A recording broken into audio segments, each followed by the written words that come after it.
우리 믿음에는 굉장히 적극적인 행동을 포함하고 있습니다. 그래서 예수님을 찾고 구하고 그분에게 또 매어 달리지요. 오늘 여기에 나오는 두 시각장애인도 보시면 예수님께서 나오셔서 길을 가실 때에 따라오며 소리 질러 큰 소리를 냈습니다. 그리고 28절에 보시면 예수님이 집에 들어가심에 시각장애인들이 그에게 나아오거늘, 이렇게 성경은 기록하고 있습니다. 심지어 그들에게 적극적으로 뭘 원하냐 묻고 또 자신이 대답을 하죠. 그러니까 여기에 보시면 이 시각장애인들은 예수님이 나오셔서 또 다른 집에 들어가기까지 계속해서 쫓아가면서 소리를 질러 나를 불쌍히 여겨 주십시오라고 말을 하고, 또 다른 사람의 집에 들어가며 그곳까지 따라가서 이들은 계속하여서 자신을 고쳐주실 분이 예수님이라고 말씀하고 있습니다. 이런 시력 회복을 위하여서 예수님을 찾고 또 그분을 부르짖는 것은 대단한 행동임이 틀림이 없습니다. 그런 점에서 믿음에는 이런 행동의 적극성을 포함되어 있습니다. 예수님을 따라가고 예수님에게 소리를 치고 그리고 예수님 앞에 나온 사람들이 바로 이 시각장애인들이죠. 이 시각장애인들의 행동에는 엄청난 힘이 있죠. 어떤 경우는 이런 정도의 힘이 아니라 사람들이 믿음을 갖게 되면 자기의 목숨까지도 내어놓고 재산을 오히려 드리고 이런 것도 전혀 주저하지 않는 일들도 많지요. 그런 점에서 믿는다 하는 것과 행동한다 하는 것은 항상 동전의 양면입니다. 이것은 따로 떼어놓을 수가 없습니다. 내가 믿습니다, 내가 행동합니다, 이렇게 똑같이 연결이 되어 있는 것이죠. 믿는다고 하면서 움직이지 않는다면 그것은 성경이 말씀하고 있는 믿음이 아닙니다. 내가 제주도가 있는 것을 알고 제주도 가면 사람들이 노는 것도 알고 제주도 가면 이 육지보다도 훨씬 따뜻하고 또 그 나무나 여러 그 섬들의 모양이 다른 것도 다 압니다. 이렇게 아는 것을 성경은 믿음이라고 하지 않고 제주도가 그렇게 다르다는 것을 알고 비행기를 타고 가서 제주도를 걷는 것을 믿음이라고 합니다. 그래서 우리 믿음에는 반드시 이런 행동이 포함되어 있습니다. 이 참된 믿음에는 행동이 요구됩니다. 뿐만 아니라 우리가 믿는다고 할 때 누구를 믿는가가 또 중요하죠. 오늘 시각장애인들도 그들이 소리질러 이르되 다윗의 자손이여 우리를 불쌍히 여기소서. 여러분, 여기에 이 두 개의 호소, 부르는 이름인 다윗의 자손과 우리를 불쌍히 여겨 주십시오 하는 것은 굉장히 중요한 것입니다. 이 본문을 보면서 이들이 어디에서 예수님을 믿은 것일까, 예수가 하나님이라는 것을 믿었을까라고 묻는다면 바로 이 두 단어에서 찾을 수밖에 없습니다. 다윗의 자손 예수여, 다윗의 자손. 사람들이 그 당시 예수님을 보고 사람들은 다윗의 자손이라고 하지 아니하였고요, 전부 다 나사렛 예수라고 하였습니다. 이 다윗의 자손과 나사렛 예수의 차이는 뭔가 하면, 나사렛 예수는 조롱하는 사람들이 기적도 베풀고 사람들을 가르치기도 하고 다 하는 예수를 보면서 너의 출신이 예루살렘도 아니고 다윗의 자손도 아니고 네가 무슨 메시아냐 하는 조롱의 언어가 나사렛 예수라는 말이에요. 그래서 전부 다 나사렛에서 무슨 선한 것이 나겠느냐라고 말하는데, 놀랍게도 복음서에 예수님을 오신 메시아로 믿는 모든 사람들은 동일하게 예수님을 보고 다윗의 자손 예수여라고 말을 해요. 언약 가운데서 왔다는 소리예요. 다윗의 자손이라는 말은 이 구약의 언약이 된 오실 메시아, 그분이 바로 지금 내 눈앞에 와 있는 예수 당신입니다. 이 예수님 앞에 오신 분들은 예수님보다 육체적인 태어나서 자란 나이가 더 어린 사람도 있고 많은 사람도 있고 다양했습니다.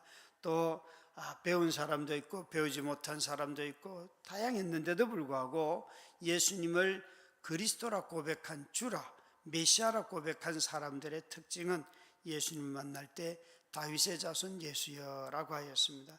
그런 점에서 호칭은 대단히 중요하고요. 두 번째로 근거는 불쌍히 여기소서 하는 이 단어입니다.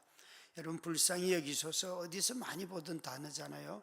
성전에 나아갈 때에 세리와 바리새인이 함께 나아갔는데 기도하러, 세리는 나를 불쌍히 여기소서라고 하면서 멀리 서서 이방인의 뜰에 서서 그는 호소를 합니다. 하나님께 나를 긍휼히 여겨달라고. 그러나 바리새인은 성전에 안으로 들어가면서 그는 불쌍히 여기소서라고 하지 않습니다. 이 불쌍히 여기소서라는 기도문을 쓰는 자들은 다들 지금 자신이 하나님 앞에 있다는 거예요. 그러니까 이 시각장애인인 두 사람은 예수님을 보고 다윗의 자손이여라고 말할 뿐만 아니라 우리를 불쌍히 여기소서라고 하는 말을 통하여서 우리는 지금 성전에 들어와서 하나님 앞에 서 있는 사람들입니다. 여러분, 우리가 기도할 때 하나님 나를 불쌍히 여기소서라고 하는 것은 하나님이 지금 나를 보고 계시고 나와 함께 하신다는 것을, 또 이곳에 임재하고 계시다는 것을 우리가 믿고 드리는 말씀이지요. 그래서 불쌍히 여겨달라는 말 자체가 이미 기도예요. 다른 어떤 사정을 아뢰지 아니하여도 하나님 나를 불쌍히 여겨주십시오. 이것이 하나님을 의지하는 우리의 믿음의 표현인 것입니다. 여기에 믿음의 대상은 바로 그 예수 그리스도이라는 것을 그들은 분명히 알고 당신은 언약의 약속으로 오신 메시아이십니다 라고 고백을 하고 있습니다. 이 예수님을 향하여서 우리가 9장에 예수님은 그 혈류병든 여인을 고치기도 하였고, 또 딸을, 여기 본문에는 그냥 관리의 딸이에요. 다른 데는 이제 또 이름이 나와 있지만, 야이로라고 회당장의 이름이 나와 있지만 관리의 딸을 고쳤습니다. 그러니까 예수님이 가만히 보면 죽은 소녀도 살리고 혈류증 든 여인도 고쳤습니다. 대단한 능력이지요. 누구나 이런 능력이 나타나면 예수님을 다 찾아가질 것 같은데 꼭 그렇지는 않습니다. 많은 사람들이 나온 것은 맞지만 이 시각장애인들은 놀랍게도 예수님에게 나아갈 때에 그들이 이미 예수님의 이름을 부르는 것을 보면서, 또 불쌍히 여기소서라고 하는 이것을 보면서 그들은 자신들의 병을 고치는 것, 그것보다 먼저 예수가 누구인지를 알았음이 틀림이 없어요. 그런 점에서 내가 믿음이 있다 없다를 여러분 판단할 때의 행동의 적극성과 믿는 대상으로서 예수를 그리스도로 고백하는가 하는 것을 우리는 언제나 살펴보아야 합니다. 이것은 한 번의 고백으로 끝나는 것이 아니라 어떤 상황에서 계속 반복되어야 합니다. 우리는 자주 예수님이 내 삶의 주인이죠 그러고는 어떤 감정이 확 일어나면 그냥 그 순간에는 예수님이 주인이 되지 않고 자기가 주인이 돼요. 자기가 뭐 하고 싶은 거 있으면은 그냥 자기 하고 싶은 대로 다 해버리는 거, 그건 주인이 아니죠, 그렇죠? 예수 그리스도를 항상 우리 삶의 주인으로 모셔야 되는데, 그러나 오늘 설교 제목에 참된 믿음이라고 한 이유는 이런 행동의 적극성도 아니고, 또 믿음의 대상으로서 그리스도가 누구인지를 아는가 이것도 아니고, 놀랍게도 이 참된 믿음이라는 말 속에는 여기에 나타나 있는 시각장애인들의 행동을 보고 질문해 볼 수 있습니다. 이들은 분명히 나와서 예수님을 다윗의 자손 예수여 나를 불쌍히 여기소서, 이 일을 능히 할 줄 믿습니다 라고까지 다 하였습니다. 그래서 눈을 만지고 고쳤습니다. 그래서 그들의 믿음대로 되었는데, 이제 30절 31절 말씀입니다. 여기를 보시면 예수님이 이들의 눈을, 시력을 다 회복시키고 난 뒤에 엄히 경고하시되 삼가 아무에게도 알리지 말라 하셨으나 그들이 나가서 예수의 소문을 그 온 땅에 퍼뜨리니라. 자, 여기 질문은 이겁니다.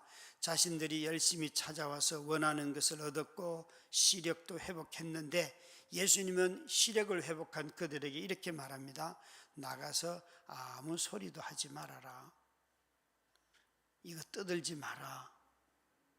근데 이들은 그렇게 안 했다는 거예요.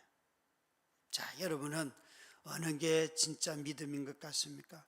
예수님 앞에 자기의 문제를 가지고 와서 애절하게 탄식하며 기도하고, 그래서 기도하였더니 주님께서 그래 내가 너의 믿음을 보고 이걸 낫게 해주마 주셨어요. 그래서 병이 다 나았어요. 나았는데 예수님이 덧붙이기를 이 병 나은 것을 아무에게도 말하지 말고 집으로 조용히 돌아가라. 근데 이들은 나가서 동네방네 떠들었어요. 어느 게 믿음입니까? 여러분, 이 믿음은 순종이 진짜 믿음입니다. 순종이 예수님이 하라고 하시는 대로 하는 게 진짜 믿음입니다. 우리는 자신의 찾는 행동, 그래서 자신이 행동의 적극성을 띠고 그걸 보여줄 때 야, 저 사람 참 믿음 있다라고 판단을 하고, 또 그런 행동을 통하여 자신이 얻는 것을 얻었을 때 우리는 얼마나 야, 내 믿음이 참 크지 않냐 이렇게 말을 하죠. 히브리서 11장에 보면 믿음의 장이 있습니다. 그게 믿음의 장에 죽은 사람, 떠난 사람, 버린 사람이 많습니까? 얻은 사람, 낳은 사람, 고친 사람, 재산을 증가시킨 사람이 많습니까? 히브리서 11장에는 믿음의 장이라고 하는데 바울은 거기에 전부 다 잃고 떠나고 쫓기고 살해당하고 매를 맞고 그런 사람들의 이름만 잔뜩 기록해놨어요. 사람은 예수를 그리스도라 믿지 아니하여도 자신의 질병이 걸리면 누구든지 이 병을 고쳐준다면 자신의 모든 것을 바칠 수 있어요. 바칠 수 있어요. 그러나 참된 믿음은 내가 누리고 내가 갖고 취하는 데에 초점이 있는 것이 아니고 그분이 드리라고 하면 드리고 떠나라고 하면 떠나고, 그분이 됐다 이제 그만 기도해라 그러면 기도 안 하고, 그게 순종이라는 거예요. 그러나 우리는 믿음을 자신에게 성취된 것을 가지고 항상 믿음의 증거로 삼다 보니까 순종하고는 거리가 멀어요. 순종하고는. 그래서 성공하면 다 믿음이 있는 줄 아는데 성공하고 난 뒤에 예수를 버리는 사람들 정말 많지요. 목회가 안 될 때 예수님을 열심히 신뢰했지만 목회가 조금 되고 나면 더 이상 신뢰하지도 않고 이만하면 됐어, 자족함이 찾아오고, 그래서 교회를 개척한 분들이 언제 가장 많이 변하는가 하면요, 숫자가 100명이 넘어갈 때, 숫자 100명이 넘어가면 그래도 먹고 살만한 때가 된다고 됩니다, 여러분. 그래서 그때부터는 이제는 더 이상 구할 것도 없고 하면 되는 줄 알아요. 그렇지가 않아요. 믿음이라고 하는 것은 끊임없이 그분이 원하는 것에 나를 초점을 맞추고 드리는 거지요. 여기에 그들이 나가서 예수의 소문을 그 온 땅에 퍼뜨리니라. 이것이 가져온 결과가 뭐예요? 예수님은 원래부터 이곳저곳 돌아다니면서 말씀을 잘 전하였지만 이들로 인하여서 오히려 예수님이 말씀을 전하는데 방해를 받습니다. 우리의 회복이 예수님의 하시는 일을 방해하는 일이 될 수도 있습니다. 참 두려운 일이죠. 참된 믿음이 뭐냐고 물으면 많은 사람들이 자신이 받은 응답을 가지고 이야기하는데 그게 아니라 참된 믿음은 자신을 얼마나 드렸는가. 저는 사람들이 저와 또 우리 누구든지 간에 그럴 수 있는데요, 어떤 모습을 보고 칭찬들을 많이 할 수 있잖아요.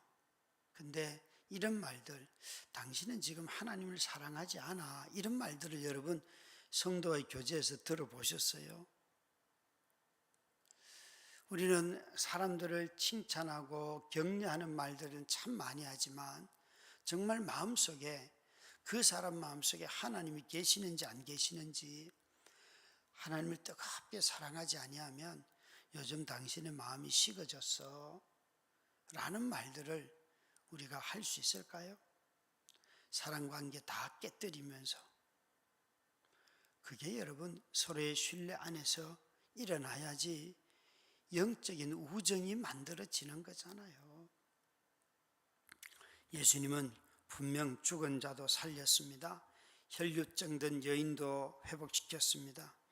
혈류증 든 여인 같은 경우는 몰래 와서 예수님의 옷자락을 만지고 병이 나았는데 왜 그 여자는 예수님이 누가 나를 만졌느냐 이렇게 묻고 자꾸 사람들 앞에 드러내고, 제자들이 심지어 이렇게 많은 사람이 예수님의 몸을 밀고 있는데 누가 나를 만졌냐고 묻습니까?